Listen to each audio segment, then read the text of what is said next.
एक बार की ये घटना की, चोर उनके पीछे लग गए। चोरों को तो धन की खुशबू दूर से ही आ जाती है। पंडित जी कथा करके आ रहे हैं, खूब सारा धन लेकर के आए हैं। जंगल का रास्ता था, बड़े प्रेम से रघुनाथ जी का कीर्तन करते हुए चले आ रहे थे। चोर पीछे पीछे पीछे पीछे चल दिए, ये देखने के लिए कि धन तो बहुत है, संगी साथी कौन कौन है। लेकिन देखा कि पंडित जी बिल्कुल अकेले हैं।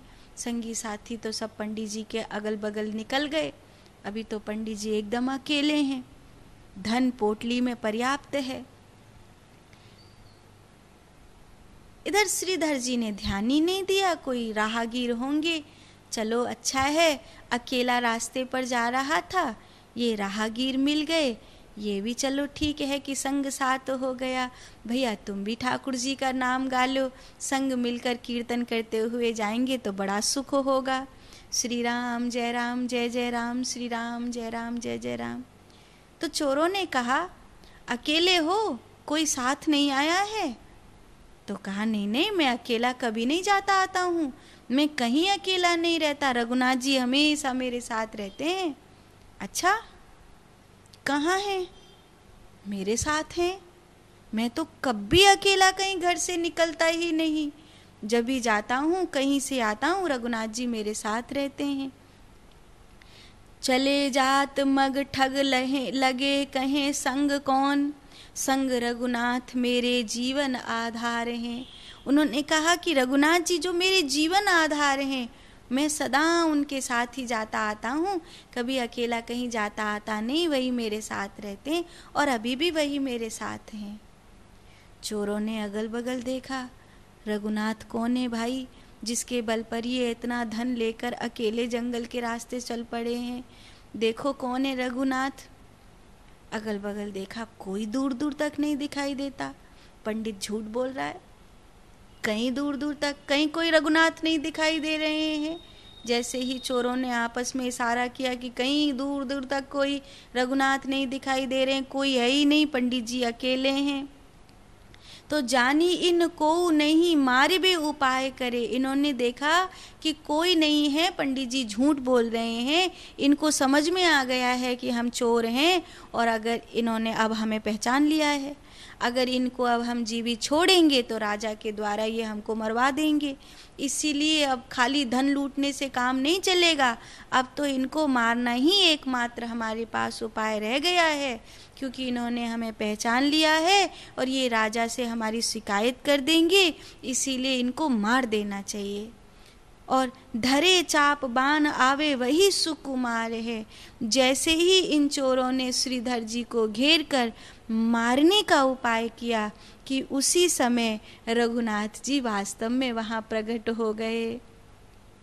एक गौर एक श्याम दो रूप में आए हैं और उन चोरों से धनुष बाण लेकर के श्रीधर जी की रक्षा करते हैं। अब चोरों ने देख लिया कि सच में रघुनाथ जी इनके साथ हैं, तो चोर और सब क्रिया भूलकर बस उन दोनों को देखने लगे कि इन्होंने अपने अंग रक्षक कितने सुंदर रखे हैं, कितने सुंदर सुंदर प्यारे प्यारे अंग रक्षक हैं इनके, इतने सुंदर सुंदर तो राजा के पुत्र भी नहीं होंगे, अरे राजा के राजकुमार भी इतने सुंदर नहीं होते हैं, इतने सुंदर सुंदर अंग रक्षक पंडित जी ने रखे हैं और अभी तो दिखाई नहीं दे रहे थे, कहाँ से प्रकट हो गए हैं। तो ऐसे करते करते वो घर आ गए। पंडित जी ने कहा, भैया मेरा घर तो आ गया, अब आपको कहाँ जाना है? अब देखो सांझ ढलने वाली है, अब रात हो जाएगी, भरी दोपहरिया तुम्हारे संग जंगल का रास्ता बड़े अच्छे से पार हो गया, उस भरी दोपहरी में कोई नहीं था जंगल के रास्ते में, अब रात हो गई है और अब रात हो गई है, ये सांझ तो अब ढक गई, तो अब तुम्हें कौन से गांव जाना है कि तुम्हारे यहीं सोने की और भोजन की व्यवस्था करूं? पंडित जी, वो जो तुम्हारा रघुनाथ है वो कहाँ गए दोनों? कौन? वही तुम्हारे रघुनाथ अंग रक्षक, कहाँ गए वो दोनों? पंडित जी ने कहा, कौन दोनों? तो आए घर ल्याए पूछे श्याम सो स्वरूप कहाँ। वो श्याम सुंदर स्वरूप जिनका इतना इतना प्यारा मनमोहना स्वरूप, वो दोनों कहाँ हैं? इतने सुंदर स्वरूप को हमने पहले कभी नहीं देखा। आंखें पलट पलट जा रही हैं इस रूप को हृदय में प्रवेश कराने के लिए। इतने इतने सुंदर, ये कौन है, कहाँ रहते हैं और आपके अंगरक्षक बनकर कैसे कार्य कर रहे हैं, हमें उनसे परिचय कराइए।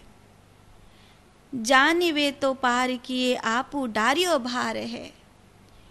जैसे ही श्रीधर जी ने सुना तो कहा कि पूरी पूरी बात बताओ भैया, तुम राहगीर हो, क्या हो? सच सच बताया, हम चोर हैं, पहले आपके धन को लूटने के लिए आए, फिर चूंकि आपने हमें पहचान लिया था तो हमने आपसे पूछा कि आपके साथ कोई है तो नहीं। आपने कहा रघुनाथ जी मेरे साथ हैं। हमने आपके रघुनाथ जी को ढूंढा, उस पूरे जंगल में कहीं कोई रघुनाथ जी आपके मिले नहीं, तो हमने आपको मारने के लिए आपको पीछे से घेरा, और जैसे ही हम आपके ऊपर शस्त्र चलाने वाले थे तभी वो एक श्याम एक गौर सुंदर प्रकट हुए और उन्होंने धनुष बाण लेकर के हमारे शस्त्र गिरा दिए, हतप्रभ कर दिया हमको। तुम्हारे पीछे पीछे ही हमको सब प्रकार से निर्मूल कर दिया। और अब हम उन्हें देखते देखते यहाँ आपके घर तक पहुँचे, पर वो कब देखते देखते हमारी आँखों से ओझल हो गए। तो हम आपसे ये पूछ रहे हैं कि आपके वो जो रघुनाथ जी हैं वो कहाँ रहते हैं, और उनका कोई अता पता जो हो वो हमको दे दो, हम उनसे कुछ पूछें, कुछ बात करें, उनके दर्शन की पुनः लालसा हमारे भीतर है, तो वो आप बता दीजिए। और जैसे ही श्रीधर स्वामी ने सुना, धन की पोटली नीचे पटक दी और कहा कि आज तुमको रघुनाथ जी के दर्शन हुए, ये सारा धन तुम ले लो। इस धन के लिए मेरे ठाकुर जी को कष्ट सहना पड़ा, मेरे ठाकुर जी को पूरे जंगल मेरी रक्षा में मेरा अंगरक्षक बनकर चलना पड़ा, मेरे राम जी को इतना दुख हुआ इस धन के लिए, इस तुच्छ धन के लिए। ये तुम रख लो, मैं ठाकुर जी का अपराधी हूँ, मैं उनसे क्षमा मांगने के लिए जाऊँ। और खूब रोए खूब रोए खूब रोए। चोरों को जब पता चला कि कोई रघुनाथ जी नहीं है, साक्षात रघुनाथ जी आए थे, चोर वहाँ चरणों में गिर पड़े और कहा अब हमें तुम्हारा ये धन नहीं चाहिए, एक बार बस ये बता दो कि दोबारा उनका दर्शन कैसे होगा, कैसे उनको बुलाया जाता है, बस ये बता दो। तुमने उन्हें कैसे बुलाया था, हम भी उन्हें ऐसे ही बुलाएंगे। श्रीधर स्वामी कहते हैं मुझे नहीं पता, और बस भाव समाधि में श्रीधर स्वामी जी चले गए। ठाकुर जी के लिए ऐसे तड़पने लगे, ऐसे तड़पने लगे जैसे मछली बिना पानी के तड़पती है, कि इन्हें दर्शन हुए, मुझे दर्शन नहीं हुए। चोरों को दर्शन देने के लिए आए, मुझे दर्शन नहीं हुए। मैंने भगवान को दुख दिया, मैंने नहीं कहा होता कि रघुनाथ जी मेरे साथ हैं इस तुच्छ धन के लिए, तो आज मेरे रघुनाथ जी को इतना दुख नहीं सहना पड़ता, जंगल में इस तुच्छ धन के लिए मेरे लिए नहीं आना पड़ता। मैंने मेरे भगवान को दुख दिया, मैंने मेरे भगवान से सेवा करवाई है, मैंने भगवान से इस तन की रक्षा करवाई है। ये तन गलकर गिर क्यों नहीं जाता, ये धन भस्म क्यों नहीं हो जाता। श्रीधर स्वामी जी बहुत बहुत ठाकुर जी के लिए भाव प्रकट करते रहे, और भाव समाधि में से 3 दिन बाद जब उनको चेत आया, उनकी वामांगी और उनका छोटा बालक श्रीधर स्वामी जी ने कहा अब मैं संन्यास लूँगा। श्रीधर स्वामी जी ने काशी में संन्यास ग्रहण किया, लेकिन जब काशी में आपने संन्यास ग्रहण किया तब आपको आदेश मिला कि आप इस प्रकार अपनी गृहस्थी को त्याग नहीं सकते हैं। जो आपके पिता ने किया वो आप मत करिए। आपके पिता ने अपने पत्नी और पुत्र को असहाय छोड़ दिया था, आप अपने पत्नी और पुत्र को असहाय नहीं छोड़ सकते। गृहस्थी की जिम्मेवारी आपको निभानी ही होगी। श्रीधर स्वामी जी लौट कर आए, लेकिन अब उनका मन परमात्मा में रमण करता है। दैवीय योग, श्रीधर स्वामी जी की पत्नी का शरीर पूरा हुआ। जब श्रीधर स्वामी जी की पत्नी का शरीर पूरा हो गया, तब उन्होंने अपनी वामांगी की संपूर्ण अंतिम क्रिया अपने पुत्र के हाथों से पूरी करवाई, क्योंकि वो स्वयं तो सन्यासी हो चुके थे। अब इस बालक के लिए सोच होने लगा कि अगर मैं चला जाऊं तो इस नन्हे बालक का क्या होगा, मेरे बिना इसे कौन देखेगा। श्रीधर स्वामी जी का परिवार अब उनको मिल चुका था। परिवार के लोग श्रीधर स्वामी जी के भोजन की आदि की फिक्र भी किया करते थे। श्रीधर स्वामी जी ने अपना धन भी अपने परिवार को और अपना घर भी अपने परिवार को दे दिया था।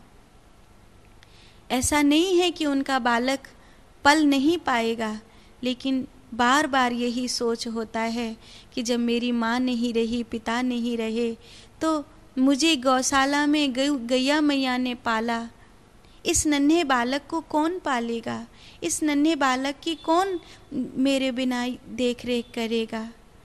तभी उन्होंने एक दृश्य देखा।